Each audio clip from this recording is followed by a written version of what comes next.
इस समय मानो मैं एक मानंद से जर सुलेमान और आज हमारे CSBTU कॉलेज में आने वाले हैं आर्कियोलॉजिकल डिपार्टमेंट से एक IFS अधिकारी। तो आइए देखते हैं, उनकी फ़ोटो वीडियोस वगैरह लेते हैं और शाम को अपलोड करते हैं।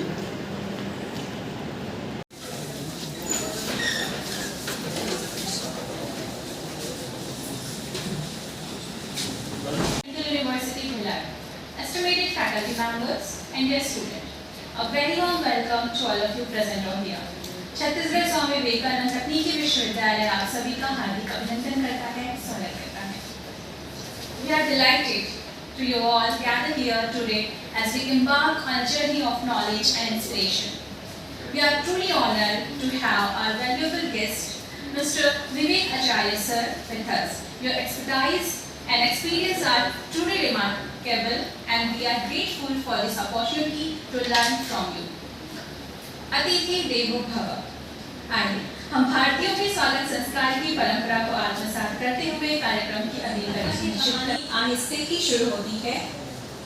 सफलता की कहानी आहिस्ते ही शुरू होती है, जब होती है पूरी तो रचते कीर्तिमान दुनिया भी झुकती है।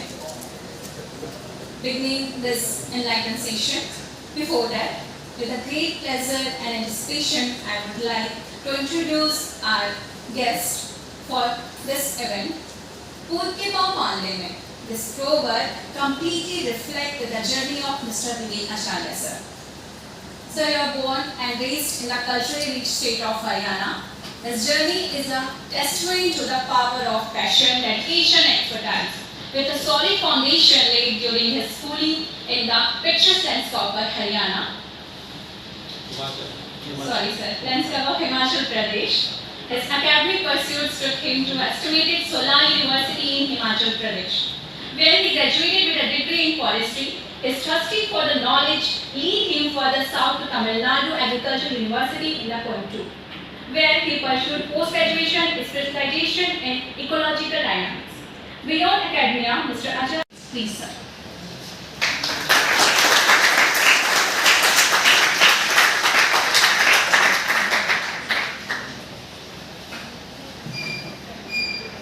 Thank you everyone. First of all, I'll take this privilege of thanking CSBTU, especially Professor M.K. Verma, the Vice Chancellor of this university, Dr. Ghosh and his team, all the faculty present here, and my dear students. I don't belong to a बहुत बड़ा school. I don't belong to a very big place. जैसे कि मैंने intro में भी बताया था, I come from a very small town of Palampur. धर्मशाला सुना है बच्चों आपने? अभी क्रिकेट मैच होता है इसलिए सुना है ना? तो मेरे घर के पास में ही है. Okay, so basically, I belong to a place called Palampur in Himachal. I was born in Haryana because my father was serving in Haryana at that time in Karnal. तो एक पसंद करोगे? Would you like to be a successful CEO of a company? Would you like to be a budding engineering scientist? Would you like to be a UPSC aspirant or a successful officer or a professor? तुम क्या बनना पसंद करोगे?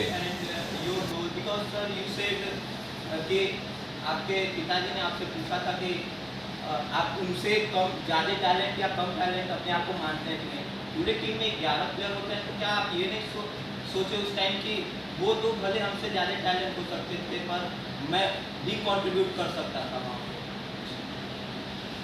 सपनों के जब आप सपने देखते हो बड़े ना, तो सेकंड थिंग इज उसकी प्लानिंग और उसका एक्शन. अब क्रिकेट की अगर मैं बात करूं तो क्रिकेट में I was good enough, I was selected for the Himachal team. But उस समय cricketers from Delhi, Bombay and these metro places they used to get selected. क्यों? क्योंकि वो मेन रणजी लीग में खेलते थे और हिमाचल खेलती थी प्लेट लीग में। प्लेट में जो जीतता है उसको फिर मेन रणजी खेलने का मौका मिलता है। और हिमाचल की टीम उस समय पिछले 3 साल से प्लेट लीग क्लियर करके मेन लीग में नहीं आ पाई थी। तो आपको पहले तो प्लेट लीग करके रणजी की मेन लीग में आना है और फिर मेन लीग में बेस्ट परफॉर्म करना है इंडियन टीम के लिए। एक क्रिकेटर की शेल्फ लाइफ बहुत कम होती है। 20s में अगर वो ट्राई करता है तो 30s तक उसका खत्म हो जाता है। आजकल IPL वाले सब आ गए हैं, fitness levels have improved a lot, तो 30-35 उसके बाद बॉडी भी जवाब देती है, ठीक है। You can not take that workload. तो बेसिकली आपके पास 10 से 15 साल का एक छोटा सा टेन्योर है जिसमें आपको एक स्टेट टीम से रेगुलर परफॉर्म करते हुए कंट्री लेवल पे आना है। क्रिकेट टीम में 11 प्लेयर खेलते हैं, हिमाचल टीम में 11 प्लेयर खेलते थे। I was good enough, but क्या बाकी 10 उतने अच्छे थे कि हम लोग मिलके उस टीम को प्लेट लीग से वहां ले जाते? Answer was no. क्योंकि उस समय जैसे मैंने बताया कि I played with Ajay Jadeja. Ajay Jadeja का 5 साल का मैच फिक्सिंग का बैन लगा था, वो वापस आया था क्योंकि उसको बाकी टीम्स में हरियाणा पंजाब में जगह नहीं मिली। Himachal was a much easier team, तो he was made as the captain of the Himachal team. तो I had assessed these things also practically. क्या मैं सिंगल हैंडेडली हिमाचल की टीम को प्लेट लीग से मेन लीग पे ले जाऊंगा? तो आंसर वाज नो। और अगर मैं वहां नहीं लेकर जाऊंगा तो मैं नेशनल सेलेक्टर्स की नजर में नहीं आऊंगा। Considering all these factors, I decided not to go into the sports and keep sports as my recreation activity and my fitness activity rather than as my main profession.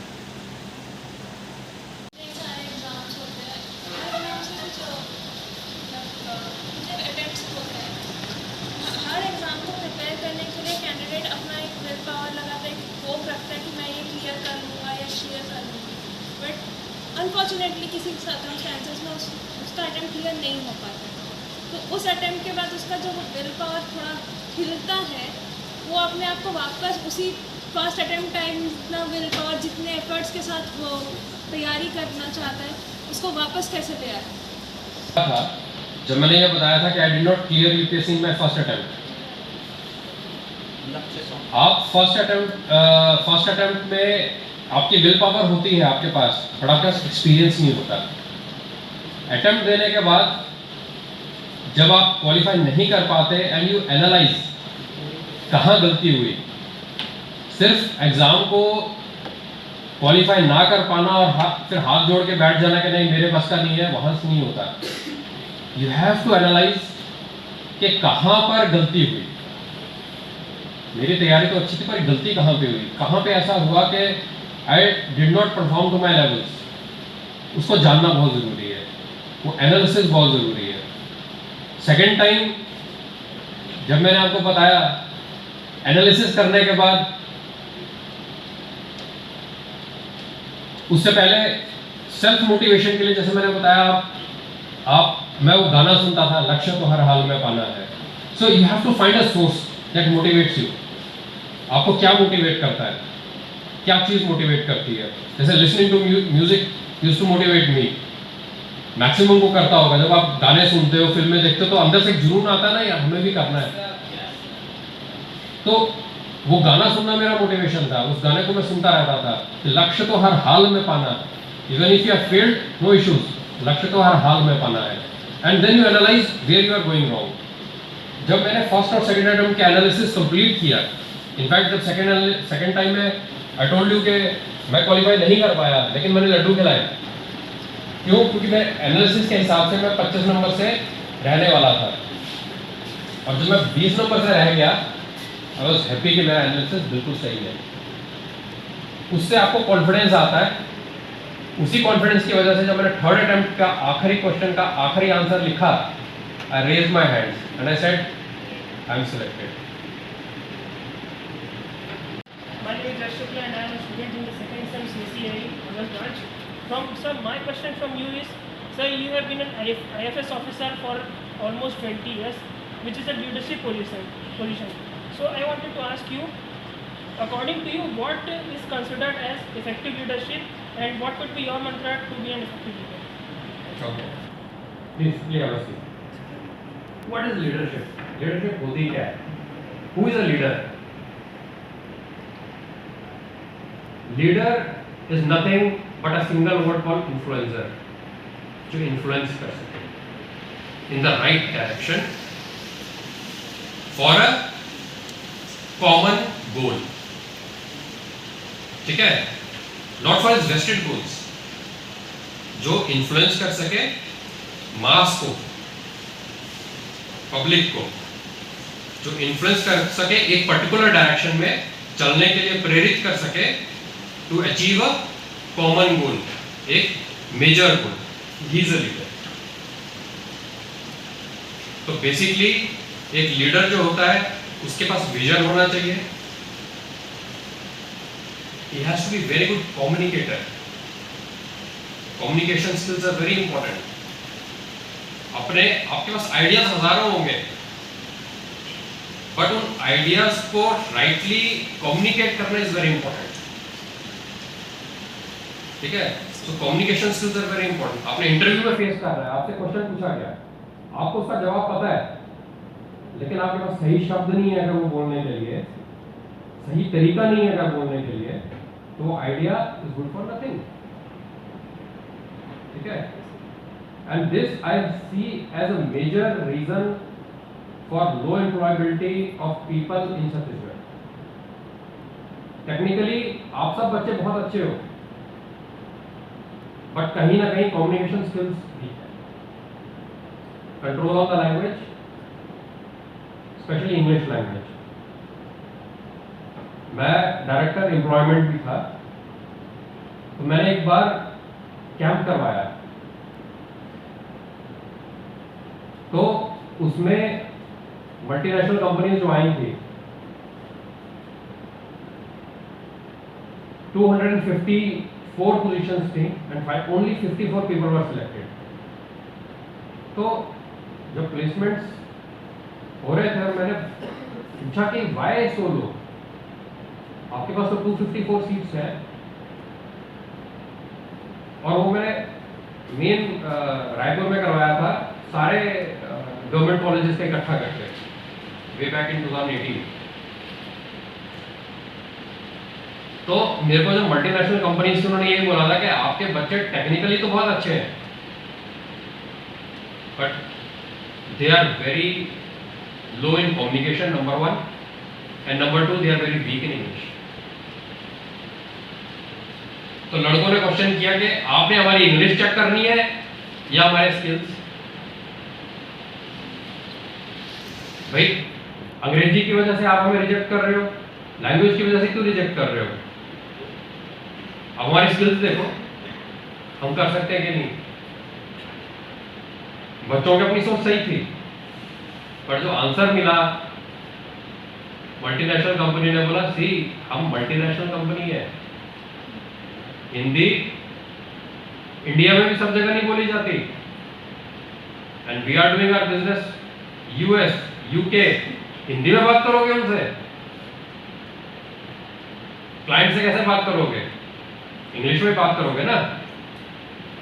और तुम्हारी अगर English weak होगी तो client बोलेगा यार वो company वालों को बोला, वो मेरी बात ही नहीं समझ रहे. कटिंग एज लेवल पे तो आप लोग बैठे हो, तो आप उसकी बात नहीं समझोगे तो टेक्निकली क्या समझोगे? या तुम अपनी बात सही शब्दों में नहीं रख पाओगे. So, English language is as important as your technical skill. क्योंकि जॉब तुम्हें चाहिए मल्टीनेशनल की, सैलरी चाहिए तुम्हें मल्टीनेशनल की, भाषा नहीं बोलेंगे, तुम्हारे टर्म्स एंड कंडीशंस पे तो जॉब नहीं मिलेगी. तुम्हें कंपनी से टर्म्स एंड कंडीशंस पे जॉब करनी है. यहीं पे छत्तीसगढ़ के लड़के थोड़ी मात खाते हैं, क्योंकि predominantly Chhattisgarh is a Hindi speaking state. और यहां पर इंग्लिश लैंग्वेज का कमांड बच्चों का थोड़ा सा रिलेटिवली वीक है। सो क्योंकि आप लोग फर्स्ट ईयर के हो, आज से ही मैं आप लोगों को बोलूंगा कि अपनी लैंग्वेज पे थोड़ा सा कंट्रोल लेकर आओ, वर्ड्स, अपने वोकैबुलरी को थोड़ा सा इंप्रूव करो, work on your, you have time, 4 साल है, आपस में 2-4 का ग्रुप बनाओ, अंग्रेजी में बात करो यार, पूरा टाइम नहीं, 1-8 घंटा फिक्स कर दो, ठीक है। मेक इट सैटरडे संडे को हम 2 घंटे या 1 घंटा जो भी बात करेंगे इंग्लिश में करेंगे। You have to think big, बड़ा सोचना। Number 2, sincerity. ऑफिसर की, किसी भी ऑफिसर से तुम बात करोगे ना, उसके पास एक विजन होती है, क्या करना है। एक ऑफिसर में सबसे बड़ी चीज है विजन, करना क्या है। नंबर 2 है सिंसियरिटी, सिंसियरली उस काम पे लगना। तीसरा, your intentions. What are your intentions? Your intentions be very clear, not for the vested interest, but your interest should be for the whole society, for the campus, ठीक है। Then faithfulness, जो भी आप जॉब कर रहे हो उसको faithfully, with loyalty, उसको लॉयल्टी अपनी उसमें दिखाना, लॉयल रहना। ये यार जॉब कर रहा है तो कुछ नहीं रखा, कुछ नहीं, प्रोफेसर कुछ नहीं है, इससे अच्छा तो कुछ और डिजाइन किया होगा। अरे नो, जिस भी चीज में तुम हो, be faithful, be loyal to that. State services वाला बोलता है स्टेट सर्विस कुछ नहीं रखता, मैं इसमें होता तो अच्छा होता है, जिसमें हो उसमें रहो। देन अनदर क्वालिटी इज, जो मैं बात कर रहा हूं, communication, clear communication, leadership, public को उसकी सोच को इन्फ्लुएंस करने की क्वालिटी होनी चाहिए कि आप मास को एक कॉमन गुड की तरफ पुश कर सको कि हाँ ये करना है, उसको मोटिवेट कर सको कि this is the common good, उसको हमें अचीव करना है, और उनको मोटिवेट कर सको उस चीज को अचीव करने के लिए, दैट लीडरशिप। और last but not the least, officer like quality में ओवरऑल पर्सनैलिटी डेवलपमेंट, तुम्हारा पहनावा,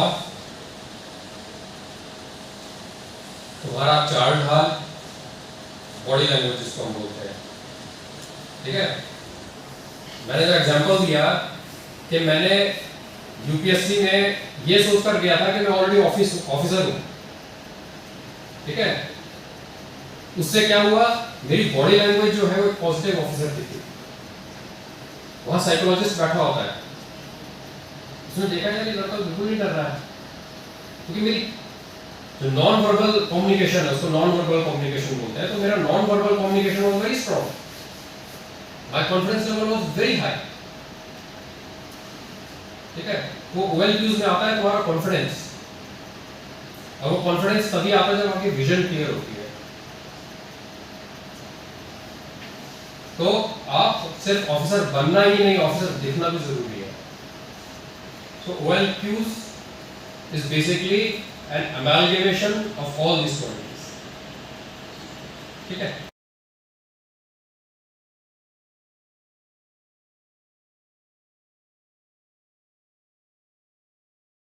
ओके गाइस, तो हमारे प्यारे प्यारे आईएफएस सर फिलहाल उनका स्पीच फिनिश हो गया और हम लोग चल रहे हैं अभी फ़िलहाल घर।